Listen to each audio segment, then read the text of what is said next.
Weston, LaBar. Welcome to another episode of On the Waterfront, sponsored by Waterfront Logistics. We have a special new theme today.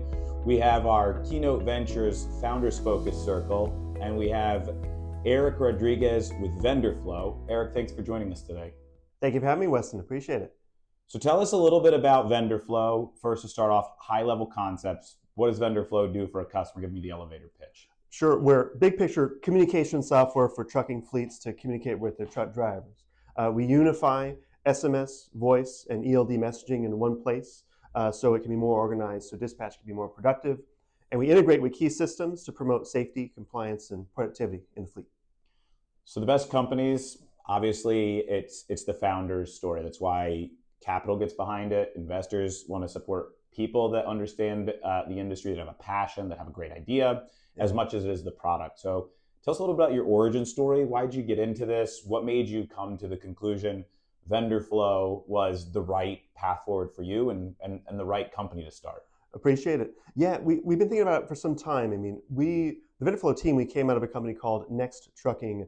So we've been in sort of trucking and drayage since about 2018 or thereabouts.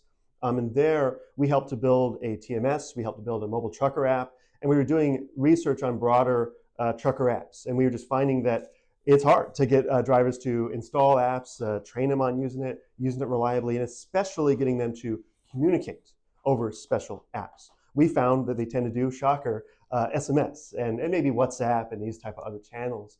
And we adopted that first principle of how can we enable fleets to reach drivers where they are by natural channels they're already used to spare them all that friction of installing software or having to deal with it. That's the first observation we made, yeah.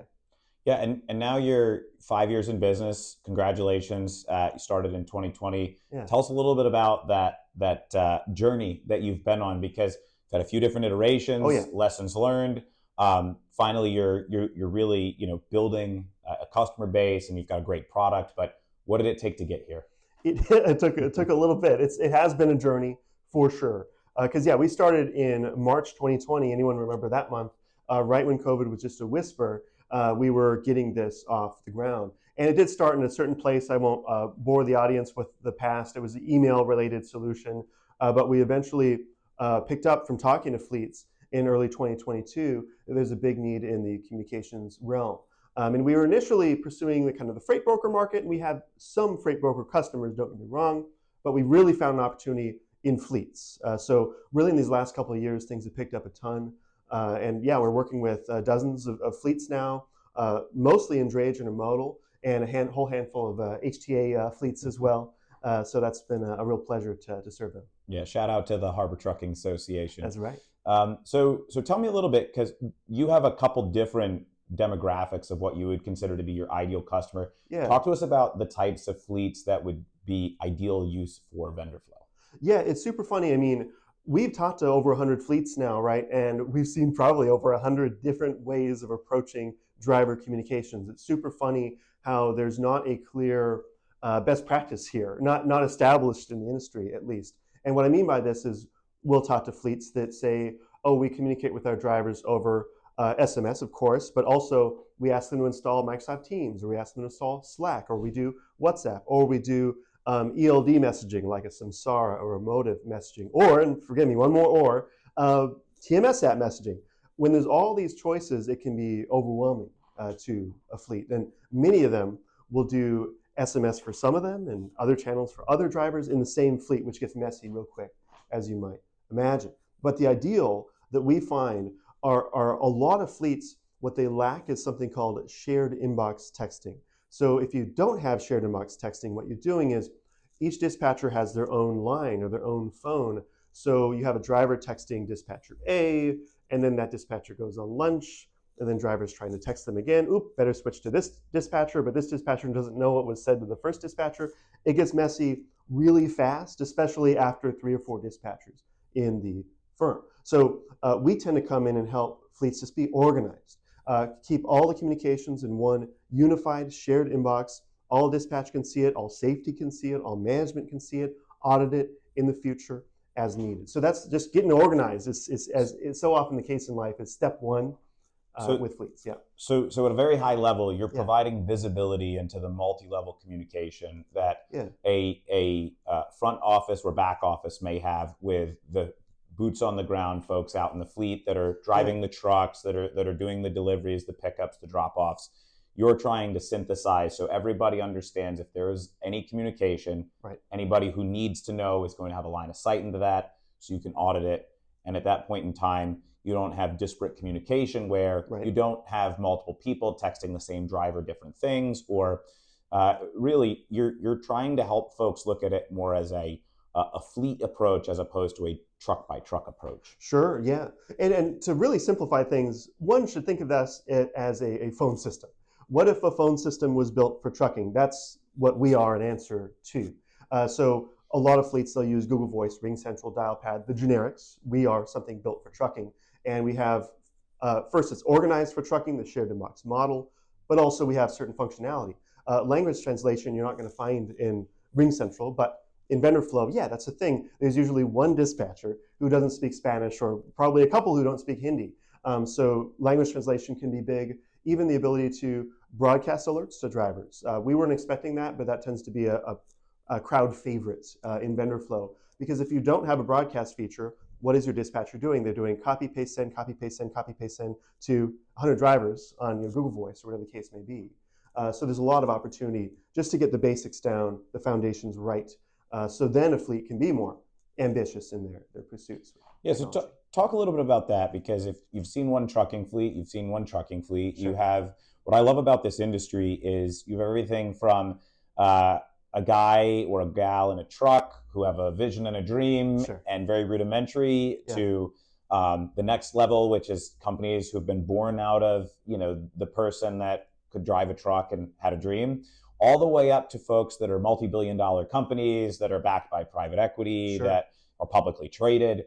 I mean, you're talking about a very different group of just business categories. Sure. And then each company also has its own business model. You have yeah. drayage companies going in and out of ports. You have long haul companies. You have folks that are using their own assets. You've got folks that are using independent contractors. Talk a little bit about the different fleets that you work with from a profile perspective, and Sure. the different type of value that a different fleet may get. Yeah, no, I appreciate that. And yeah, wildly diverse. We recently analyzed this. Our customer range, or our fleets, from the smallest fleet we serve is 13 trucks. Really, our sweet spot would be a minimum of 20 to 25 trucks in truth. But we have fleets up to 1,000 trucks as well. And it's not one mega fleet at one terminal. No, they tend to be multi-terminal. So we have some customers with over a dozen terminals nationwide that we install at. And what's nice about the larger entities is we can say, hey, try it out at one terminal with a few dispatchers, with 50 trucks, and that's a very simple way to see if this is right for you. We would never ask a large enterprise to sign this massive contract without even trying the product. So it's been nice in that regard. But one note you bring up, sort of company drivers versus owner operators, it's brutal how many different ways one could set up their communications. One model is, you issue phones to the drivers and you communicate with them there. Another model is to say, no, everything has to go through the tablet. But what about when they have both? But what about when it's the driver's personal phone and you're maybe stipending their phone? The different choices could make anyone nuts. And we're still working through the trade-offs and best practices that we see in the industry. But it's just a testament to how not obvious it is to get this stuff set up in a fleet. And that's why we're there. We're very consultative in nature. We don't come to customers and say, you should use vendor flow. I don't know yet. Let's learn how you operate. Let's learn what the issues are. It tends to vary quite a lot. Yeah, and in that instance, how do you service at maybe a smaller company with 10 or 20 trucks, probably runs very lean, versus a company with 1,000 trucks, Sure. who it probably has multiple offices, multiple terminals, Yeah. Probably has a corporate office, has Sure. a very different approach.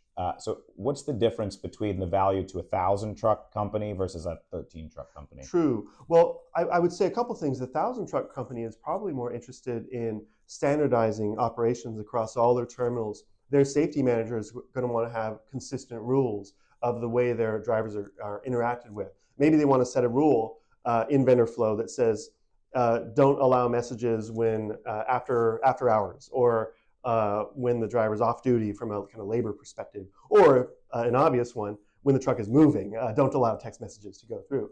They might care a lot about that. They also are likely to care a lot from a risk and audit perspective. So if some claim is filed against them, they're going to want to be able to quickly audit what happened in that conversation and have records. Because if they're not paying attention to this, what they might end up with is a dispatcher using their personal texting to a driver using their personal texting, and maybe the claim is filed 6 months later. Those people don't even work there anymore. Good luck getting those records to protect yourself. Absolutely. And I always love to ask, what different partnerships helped make a difference? For instance, I know we use Vendor Flow here. We also have Samsara. You're integrated with Samsara from our operations team. They've said it's been a godsend, sort of, that they don't have to operate multiple systems. Yeah. Talk about some of the different partners that you've been able to work with, and how that's helped you with the growth and help provide a better service to your customer.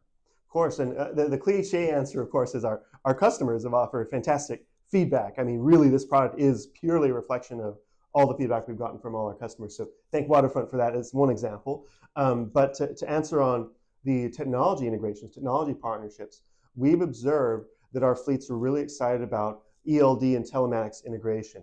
And the classics here would be Samsara, and a bit of an announcement. We recently got into not just the Samsara app marketplace, we've been there for several months, but now the Geotab app marketplace, and now also the Motive app marketplace. So we're getting to a point where a fleet who's using Vendor Flow can just say, add ELD integrations to their deployment. But the question is, well, what are these ELD integrations and why? The funny thing is, if you asked me 2 years ago, Eric, how does Vendor Flow integrate with ELD, or what can you do with ELD? I might have not even known. And I'm the CEO, but I learned this from our customers. So we break the ELD benefits into 3 buckets: safety, compliance, productivity. So safety, we touched on a little bit, but we want to give the fleet basically a rules engine to say when should different communications go out under different circumstances. And it's not just the classic would be, if a truck is rolling, don't deliver a text message to them. We don't want to distract them. It could get fun, though. You could set rules that say, under certain conditions, send a text message. Under different conditions, send a Samsara message to the tablet, which is perhaps safer under certain conditions. Another situation here we recently heard from a prospect is, what if the truck is rolling, but you really want to get the driver's attention, but also safely? Well, type it up, fire it as a robocall, as a voice alert. So it'll ring the driver, they can answer, and it can be spoken at them. There's all sorts of different ways, and we're not here to say there's one correct answer. Our job is to give safety leaders the levers and the rules to have better control in the way their dispatch is engaging with their drivers. That's a safety thing. Yeah. Meeting the customer where they are, novel concept. Sure, right? Yeah. So, bringing this back, last question Yeah. to founders of companies that have brought interesting and new tools to the trucking industry. What are some advice that you would have for founders out there? It's not easy. Yeah. I read this great quote recently that obsession beats talent 100% of the time, right? Yeah. And it was that old adage of hard work beats talent when talent doesn't work hard. But Sure. you look at anybody, if you're not obsessed with what you're doing, your product. That's why the founder is so important to the company and the product. What's some advice that you would give to founders that are looking to launch in this space or in any space? Yeah. I fell victim of this myself, so I learned it firsthand, which is, it's so easy as a founder to fall in love with your product in the early days and talk to prospects and really just be fishing for them to like it, seeking validation, right? To resist that as much as possible. And maybe hold off on showing the product at all. Maybe you're just doing pure discovery, just learning about their problems, just learning what they would say. Don't put words in their mouth about what they need. Let them speak before you sort of spoil the broth with your own opinions. That's got to wait. You got to hear it from them first before you can know if your solution is the right thing. Because we had to change a few things in the early days, as you might imagine. Yeah, it's hard to be smarter than your customer when Sure. you're not as knowledgeable about what their business is and what their needs are. Absolutely right. Well, Eric, it's been great. Thank you for joining us. This is the first in what will be many to come episodes highlighting founders and products that are going to help change and revolutionize the trucking industry and the supply chain logistics industry as a whole. Thank you for joining us. Eric Rodriguez with Vendor Flow. I'm Weston LaBar. This has been another episode of On the Waterfront, sponsored by Waterfront Logistics. We'll see you next time.